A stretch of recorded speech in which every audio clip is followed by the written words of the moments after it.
আমরা রাজপথে আমাদের আপকামিং যারা ক্ষমতাসীন থাকবে তাদের জবাবদিহিতা নিশ্চিত করবো বাহ, এটা ভীষণ ভালো একটা কথা বলেছেন। নির্বাচন পরবর্তী সময়ে জবাবদিহিতা বাধ্যতামূলক বাধ্যতামূলক দিতেই হবে। আমরা যেহেতু রাজপথে নেমে গেছি, আমার মনে হয় না যে আমরা আর এই যে নামার যে প্রবণতাটা এটা আমাদের মধ্যে থেকে চলে যাবে। আমরা রাজনীতি করি আর না করি, আমরা হয়তো বা জব সেক্টরে যাব, কেউ ব্যবসা করবে, মানে বিভিন্নজন বিভিন্ন জায়গায় যাবে, কিন্তু আমি যখন দেখতেছি যে আমি ব্যবসা হিসেবে আমাকে চাঁদা দিতে হচ্ছে, তখন আমি রাজপথে নামবো।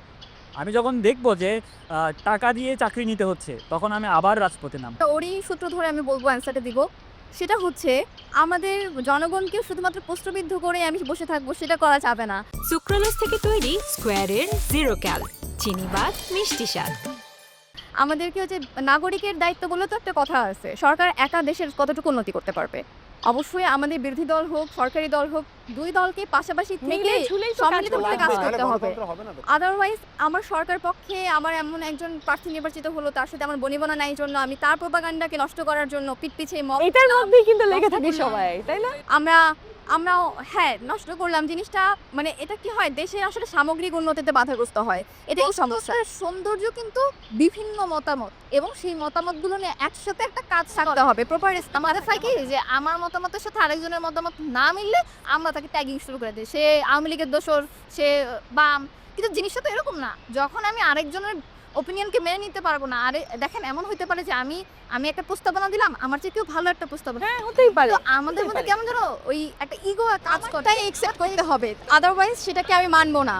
নিজের দলের ইডিওলজি যেটা আছে এর বাইরে বের হয়ে যে আরেকজনের যে একটা ভালো আইডিয়া থাকতে পারে, যেটা রাষ্ট্রের জন্য ভালো, জনগণের জন্য ভালো, তো ওইটাকে গ্রহণ করার যে প্রবণতা, এটা আমাদের বাঙালি বা আমাদের রাষ্ট্রে নাই। আমাদের পলিটিক্সটা হয়ে গেছে এরকম যে শুধু 4 বছর পর জনগণের কাছে আসবো, তাদের ভোটটা নিব, তাদেরকে কিছু একটা বুঝাই দিব যে আমি এটা দিব ওটা দিব, তো তারপরে আমি যখন ভোটটা পেয়ে গেলাম, আমি কিছু একটা হয়ে গেছি, আমি ভুলে গেলাম এখন এবং আমি প্রার্থী, তারপরে আমার বেনিফিশিয়ারি হবে আমার ছেলে মেয়ে, আমার পরিবার, এরকম।